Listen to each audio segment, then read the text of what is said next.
The sun hung high over the grand courtyard of the kingdom, casting golden rays upon the polished marble that had borne witness to countless duels throughout history, yet none quite like the one that was about to unfold.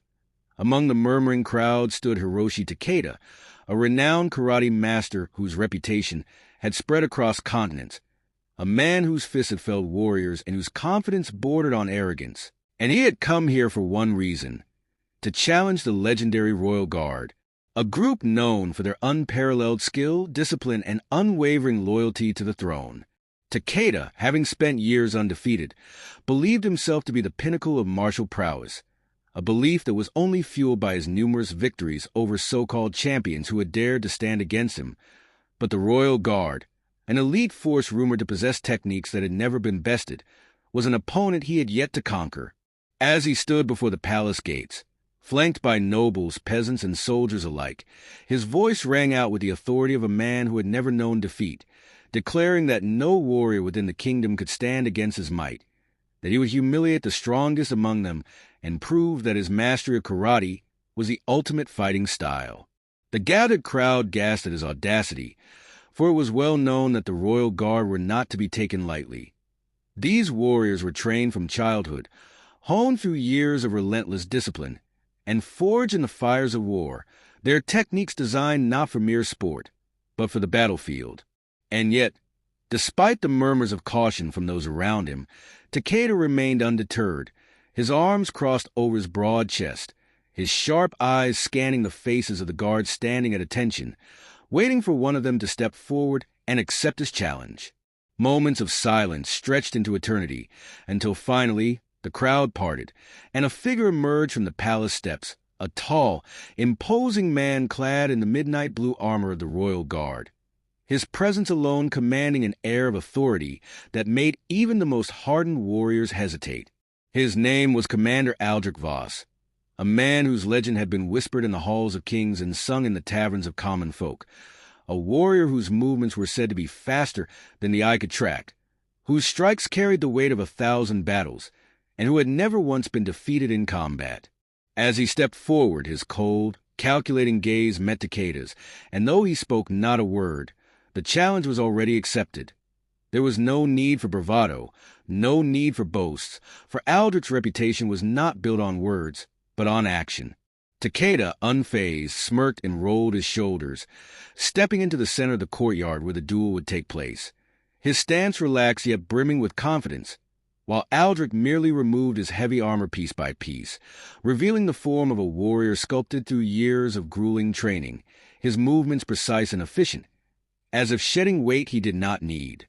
The crowd buzzed with anticipation, nobles placing wagers, commoners whispering excitedly, for this was not just a battle between two men.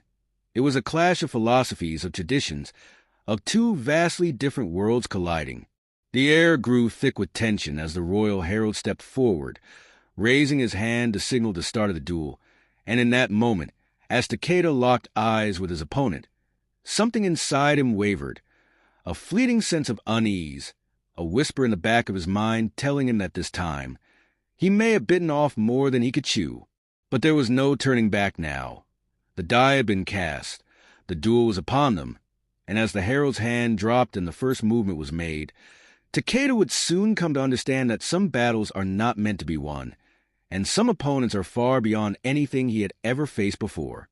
The moment the royal herald's hand dropped, the courtyard fell into absolute silence, a stillness that lasted for only the briefest of moments before Hiroshi Takeda made his move, his body a blur as he surged forward with the swiftness of a man who had spent his life perfecting speed, precision, and force.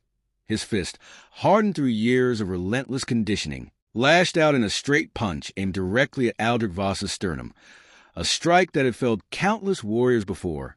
But as the blow neared its target, something happened that Takeda had not anticipated. Aldrich was no longer where he had been just a second ago. With the grace of a shadow slipping through the cracks of light, the Royal Guard commander sidestepped with fluid ease, his body rotating just enough to let the strike pass harmlessly by. And in that instant, before Takeda could even process what had happened, a counterattack came with terrifying precision. A simple, open palm thrust that collided with his ribs like a hammer against an anvil, sending a sharp jolt of pain through his body and forcing him to stagger back. The crowd gasped, the sound echoing in Takeda's ears as he fought to steady himself, realization dawning that his opponent was unlike any he had faced before, that Aldrich Voss did not move like a man, but rather like a force of nature, efficient, effortless, and utterly unreadable. Undeterred, Takeda adjusted his stance, shifting his weight lower, his muscles coiling like a spring as he prepared his next move. This time, he would not rely on direct attacks, for he now understood that Aldrich was not just reacting. He was predicting, analyzing, dissecting every motion before it even fully formed. Deciding to break the rhythm, Takeda feigned a step forward, baiting a reaction, and when Aldrich's weight subtly shifted, Takeda seized the opportunity, spinning into a roundhouse kick aimed at the temple, a knockout strike delivered with the full power of his years of training. But Aldrich was faster. Not only did he anticipate the kick, but he countered it with terrifying efficiency, stepping forward into Takeda's space at the perfect moment, catching the leg mid-swing and twisting sharply, sending the karate master crashing to the ground with a force that rattled his bones. Pain exploded through Takeda's body as he rolled to his feet, his breath coming in sharp, controlled gasps, but his confidence had been shaken. He had expected a fight, but what he faced now was something entirely different, a level of combat mastery he had not encountered in all his years of training. The crowd watched in stunned silence, the realization settling over them that Takeda was not in control of this duel, that despite all his reputation and skill, he was being utterly dismantled, not through brute force, but through sheer superiority in technique and strategy. Aldrich, for his part, remained expressionless, his stance unchanged, his breathing steady, as if the duel had not even begun to challenge him yet. Takeda knew he had to change tactics. Brute force would not work, speed alone was not enough, and deception had failed. He needed to disrupt Aldrich's rhythm, to force the Royal Guard onto the defensive. With newfound determination, he launched a barrage of rapid strikes, a relentless assault that combined feints, elbows, and low kicks, aiming to overwhelm his opponent with sheer unpredictability. Yet, time and again, Aldrich met each attack with cold, calculated precision, not blocking, not retreating, but redirecting, absorbing the momentum and turning Takeda's own aggression against him, until at last the moment of inevitability arrived.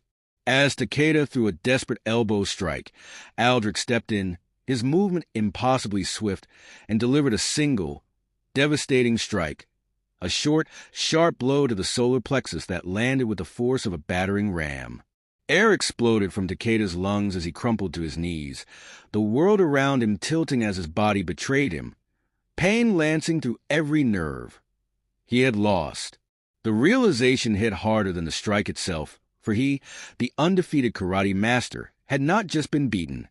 He had been outclassed in every conceivable way, not by a stronger opponent, but by a better one. The duel was over, and as he knelt there, gasping for breath, he knew that what came next would change him forever.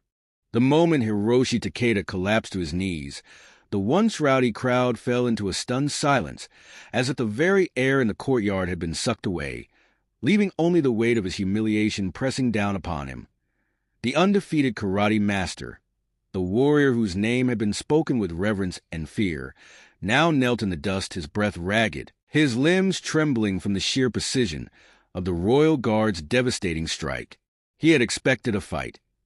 He had not expected a dismantling, a masterclass in controlled, effortless dominance. And yet, here he was, struggling to even lift his gaze to meet Aldrich Voss, the man who had just shattered his illusion of invincibility.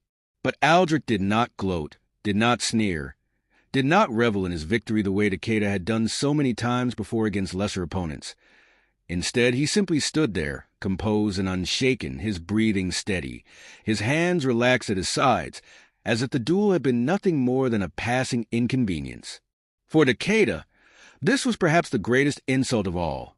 Not the pain, not the loss, but the realization that Aldrich had not even needed to exert himself fully to defeat him, that he had been playing at a level so far beyond Takeda's comprehension that the fight had been decided long before the first strike was thrown. As the weight of his failure settled over him, something inside Takeda cracked, a fissure splitting the foundation of the arrogance he had built his entire life upon, and for the first time in his many years of combat, he felt not just defeat, but something deeper, humility.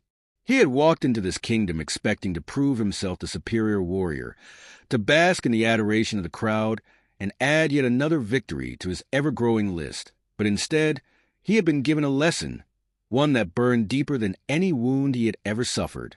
As he knelt there, gasping for breath, Aldrich finally spoke, his voice calm, yet carrying the weight of absolute authority. "Strength is not measured by victory alone," he said, his words slicing through the silence like a blade. "A true warrior understands that power without wisdom is as dangerous as a blade without a sheath. You sought to prove your dominance, but what have you truly gained?" Takeda clenched his fists, shame burning hot in his chest, but he had no answer, for there was nothing to say. He had gained nothing, only lost, not just the duel, but the very foundation of his pride. Aldrich continued, stepping closer, his gaze unreadable. "You came here expecting to win, because you have won before. But a warrior who does not evolve, who does not challenge himself beyond his own understanding, is no warrior at all. He is merely a brute with skill." The words hit harder than any strike Aldrich had landed, for deep down, Takeda knew they were true. He had spent his life fighting, but never learning, never questioning, never seeking beyond the limits of his own discipline. He had believed his art, his karate, to be the ultimate fighting style, and in that belief he had blinded himself to the reality that strength was not about technique alone, but adaptability, wisdom, and the humility to recognize one's own limitations.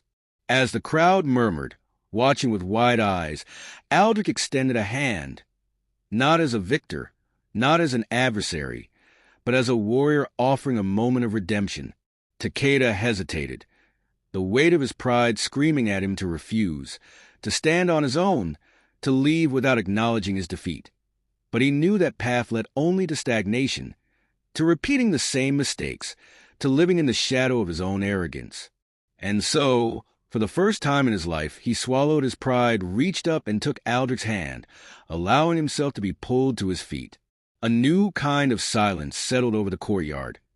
Not one of shock, but of understanding, of respect. Without another word, Takeda bowed, not out of custom, but out of genuine reverence, a silent acknowledgement that for all his years of training, he had just begun to understand what it truly meant to be a warrior. Aldrich nodded in return before turning and walking away, his lesson delivered, his point made, in the duel, though brief, forever burned into the memories of those who had witnessed it. Takeda stood there for a long moment, watching him go, before turning his gaze to the kingdom around him, realizing that he had come seeking conquest, but would leave having gained something far greater, a lesson that would shape him more than any victory ever could. Without another word, he turned and walked away, leaving behind the man he had once been, ready to embark on a journey not of proving his strength, but of understanding it.